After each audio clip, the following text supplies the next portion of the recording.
ഞാൻ മലയാളിയാണ്, കേരളത്തിൽ ജനിച്ചതിന് അഭിമാനമുള്ള ആളാണ്. കേരളത്തിനെതിരല്ല നമ്മൾ പറയുന്നത്. കേരളത്തിലുള്ള ആൾക്കാർ കുറച്ചുകൂടെ ഒരു പല ആൾക്കാരും വിശ്വസിക്കുന്ന സെയിൽസ് ആൻഡ് മാർക്കറ്റിംഗ് എന്ന് പറഞ്ഞ ആൾക്കാരുടെ പുറകെ നടക്കുന്ന എന്തോ പരിപാടിയാണെന്നൊരു തെറ്റായ ധാരണയുണ്ട്. അവൻ സെയിൽസിലാണ്, അവനിങ്ങനെ ആൾക്കാരോട് നാക്കിട്ടടിക്കാനൊക്കെ ഭയങ്കര കഴിവാണ്, ഭയങ്കരമായിട്ട് വർത്താനം പറയും. അങ്ങനെയുള്ളവരാണ് സെയിൽസിൽ സക്സസ്ഫുൾ ആകുന്നതെന്നാണ് പൊതുവെ പബ്ലിക്കിൻ്റെ ധാരണ. അത് ടോട്ടലി തെറ്റായിട്ടുള്ളൊരു ധാരണയാണ്. സെയിൽസ് മാർക്കറ്റിങ്ങിലുള്ള ആൾക്കാർ ഏറ്റവും കൂടുതൽ സംസാരിക്കുന്നവരല്ല. ഏറ്റവും കൂടുതൽ സംസാരിക്കുന്നവർ ഏറ്റവും നല്ല സെയിൽസ് പേഴ്സൺ ആവത്തില്ല, പലപ്പോഴും നേരെ തിരിച്ചാണ്. സെയിൽസ് ആണ് എന്നുള്ളത് തന്നെ നമ്മൾ ഏറ്റവും കൂടുതൽ നമുക്ക് അഭിമാനം ആദ്യം ഉണ്ടാവണം. നമ്മൾ ഏത് തൊഴിൽ ചെയ്താലും ആ തൊഴിൽ നമ്മൾ വിജയിക്കണമെങ്കിൽ ആദ്യം വേണ്ടത് എന്താണ്?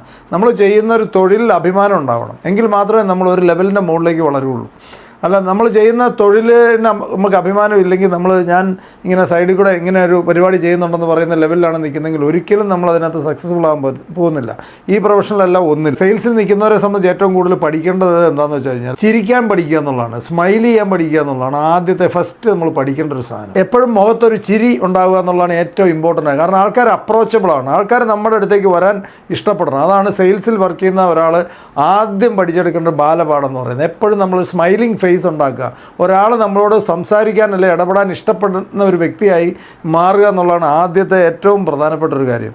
മാത്രമല്ല, എപ്പോഴും മനസ്സിലാക്കിയിരിക്കേണ്ടത് നമ്മൾ മലയാളികൾ ഒരു പക്ഷേ ഏറ്റവും ബുദ്ധിമുട്ടുള്ളൊരു പരിപാടിയായിരിക്കും മലയാളിയെ സംബന്ധിച്ച് ചിരിക്കുക എന്ന് പറയുന്നത്. നമ്മൾ കണ്ടിട്ടില്ലേ, സാധാരണ ട്രെയിനിലും ബസ്സിലും ഒക്കെ യാത്ര ചെയ്യുമ്പോഴത്തേന് നമ്മുടെ തൊട്ടടുത്ത ഒരാളിരിപ്പുണ്ടായിരിക്കും. നമ്മൾ എറണാകുളത്ത് നിന്ന് തിരുവനന്തപുരത്തേക്ക് പോകാം, പുറത്തേക്ക് നോക്കിയിരിക്കുന്ന കാണാൻ പറ്റും കാഴ്ചകൾ. ഇപ്പം മൊബൈൽ വന്നുകൊണ്ട് നല്ല സൗകര്യമായി ഇതിനകത്തേക്ക് നോക്കിയിരിക്കുക. അല്ലെങ്കിൽ നമ്മൾ ഇങ്ങനെ ഇരുന്ന് അവസാനം പെടൽ വേദനയ്ക്ക് തിരുവനന്തപുരത്ത് ഇറങ്ങി കഴിയുമ്പോൾ അടുത്ത വൈദ്യശാലയിൽ നിന്ന് കുഴമ്പ് മേടിച്ച് തേച്ചിട്ടാണ് പോകുന്നത്. എന്നാലും വേണ്ടില്ല, ഇങ്ങനെ നോക്കുള്ളൂ. ഇവിടെ ഇരിക്കുന്നവൻ ആരാണെന്ന് പോലും നമ്മൾ ഒന്ന് അന്വേഷിക്കത്ത് പോലുമല്ലോ. ചിരിച്ചു പോയാൽ എന്തോ ഒരു വിലപ്പെട്ട സാധനം നഷ്ടപ്പെട്ട രീതിയിൽ ജീവിക്കുന്ന ഒരു കമ്മ്യൂണിറ്റി. ഒരു പക്ഷേ എനിക്കൊന്ന് 2 വർഷം മുമ്പ് ഞാനും വൈഫൂടെ തൃപ്പൂണിത്തുറ ഒരു ഉടുപ്പി ഹോട്ടലിൽ ഒരു ഫുഡ് കഴിക്കാനായിട്ട്, മസാല ദോശ കഴിക്കാനായിട്ട് കയറി. വളരെ ചെറിയൊരു ഹോട്ടലാണ്. അവിടെ കയറി ഇങ്ങനെ ഒതുങ്ങിയിരുന്ന് കഴിക്കുമ്പോൾ അതിൻ്റെ ഓപ്പോസിറ്റ് ഇരുന്നൊരു ഫാമിലി, അവർ നോർത്ത് ഇന്ത്യനാണ്, ആഗ്രഹ എന്നുള്ളവരായിരുന്നു. അപ്പോൾ ജസ്റ്റ് ഞങ്ങൾ ചിരിച്ചു, പരിചയപ്പെട്ടു. അപ്പോൾ അവർ രണ്ടുപേരും ഡോക്ടർമാരാണ്, കോലഞ്ചേരി മെഡിക്കൽ കോളേജ് ഡോക്ടർമാരാണ്. അവർ അടുത്ത ആഴ്ച തിരിച്ച് നാട്ടിലേക്ക് പോവുകയാണ്.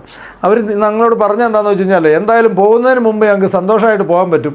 ഇവിടെ വന്നിട്ട് വർക്ക് ചെയ്യാൻ തുടങ്ങിയിട്ട് ആദ്യമായിട്ട് മുഖത്ത് നോക്കിയ ഒരാൾ ചിരിച്ചോ വർത്താനം പറയാനും, ഒരു സ്ട്രേഞ്ചർ ഞങ്ങളോട് വർത്താനം പറയുന്നത് ആദ്യമാണ്. ഇതുവരെ അങ്ങനെ ഒരു അനുഭവം നമുക്കുണ്ടായിട്ട്, അതിൽ പോകുന്നതിന് മുമ്പ് ഞങ്ങൾക്ക് ഇങ്ങനെ ഒരു ഹാപ്പി ആയിട്ട് ഞങ്ങൾക്ക് പോകാൻ പറ്റി എന്നുള്ള സന്തോഷമുണ്ടെന്നാണ് പറയുക. കാരണം ചിരിക്കാൻ വളരെ ബുദ്ധിമുട്ടുള്ള ഒരു കമ്മ്യൂണിറ്റിയും അപ്രീഷിയേറ്റ് ചെയ്യാനും താങ്ക് യു പറയാനും സോറി പറയാനും ഇങ്ങനത്തെ വാക്കുകൾ ഏറ്റവും കുറച്ചൊരു പക്ഷേ ഉപയോഗിക്കുന്നത്. ഞാൻ മലയാളിയാണ്, കേരളത്തിൽ ജനിച്ചതിന് അഭിമാനമുള്ള ആളാണ്. കേരളത്തിനെതിരല്ല നമ്മൾ പറയുന്നത്. കേരളത്തിലുള്ള ആൾക്കാർ കുറച്ചുകൂടെ ഒരു ആറ്റിറ്റ്യൂഡ് കൂടുതലുണ്ടെന്നുണ്ടെങ്കിൽ ഒത്തിരി വലിയ നിലയിൽ നമുക്ക് പല ആൾക്കാർക്ക് എത്താൻ പറ്റുന്നതാണെന്ന് നമുക്ക് പലപ്പോഴും തോന്നാറുണ്ട്.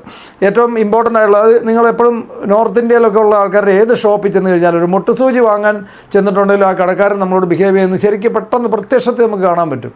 അതായത് നോർത്ത് ഇന്ത്യയിൽ ഈയിടെ ഞാൻ ഒരു തമിഴിൽ ഒരു പച്ചക്കറി മേടിക്കുന്ന ഒരു കടയുണ്ട്. ഞാൻ അവരാരാണെന്ന് പോലും ചോദിക്കേണ്ട ആവശ്യമില്ല. ഞാൻ ചോദിച്ചപ്പം തമിഴ്നാട്ടുകാരനാണ്. കാരണം അദ്ദേഹം ഓടി വന്ന് ആ സെർവ് ചെയ്യുന്നത് കാണുമ്പോൾ അറിയാം. അവിടെ മുട്ടുസൂചി വാങ്ങാൻ വരുന്ന ഒരാളെ പോലെ എഴുന്നേറ്റ് വന്ന് അറ്റൻഡ് ചെയ്താൽ മുട്ടുസൂചി എടുത്ത് കൊടുക്കുമ്പം അവർക്കറിയാം ഈ മുട്ടുസൂചി മാത്രമല്ല ജീവിതത്തിൽ അയാൾ വാങ്ങാൻ പോകുന്നത്. നാളെ ഈ മുട്ടുസൂചി മാത്രമല്ലല്ലോ ഒരാളുടെ വീട്ടിൽ ആവശ്യമുള്ളത്. ഇഷ്ടംപോലെ സാധനം നാളെ അദ്ദേഹത്തിൻ്റെ വീട്ടിൽ ആവശ്യമുള്ളതാണ്. അദ്ദേഹം നമ്മുടെ അടുത്ത് വരണമെങ്കിൽ നമ്മൾ ആദ്യം ഒരു സ്മൈലിംഗ് ഫേസോടെ അപ്രോച്ച് ചെയ്യുക എന്നുള്ളതാണ് ഏറ്റവും ഇമ്പോർട്ടൻ്റ് ആയിട്ടുള്ള കാര്യം. അപ്പം നമ്മൾ മാത്രമല്ല, ഏറ്റവും വലിയ പ്രത്യേകത എന്താണെന്ന് വെച്ച് കഴിഞ്ഞാൽ, നമ്മൾ അനാവശ്യമായിട്ട് നമ്മുടെ മസിൽസിന് പണി കൊടുക്കാതിരിക്കുക. അതായത് ചിരിക്കാൻ 7 മസിലും മതി. ചിലപ്പോൾ നിങ്ങൾ കേട്ടിട്ടുണ്ടായിരിക്കും, 7 മസിൽ മതി ആ കൂടി ചിരിക്കാൻ. നമ്മൾ മുഖം ഗൗരവമായിട്ട് പിടിക്കാൻ 28 മസിൽ ഒന്നിച്ച് പ്രവർത്തിക്കണം. അപ്പോൾ 28 മസിലിനെ കൊണ്ട് പ്രവർത്തിപ്പിച്ച് നമ്മൾ വെറുതെ ടെൻഷൻ അടിക്കാതെ മറ്റുള്ളവരെ കാണുന്നവർക്കും ടെൻഷൻ കൊടുക്കാതെ 7 മസിൽ മാത്രം ഉപയോഗിക്കുക. ബാക്കി 21 മസിലും റെസ്റ്റ് എടുക്കട്ടെ. അപ്പോൾ അത് ചിരിക്കാൻ പഠിക്കുക എന്നുള്ളതാണ് സെയിൽസിൽ നിൽക്കുന്ന ഒരാൾ ആദ്യം നമ്മൾ പഠിച്ചെടുക്കേണ്ട ഒരു കാര്യം.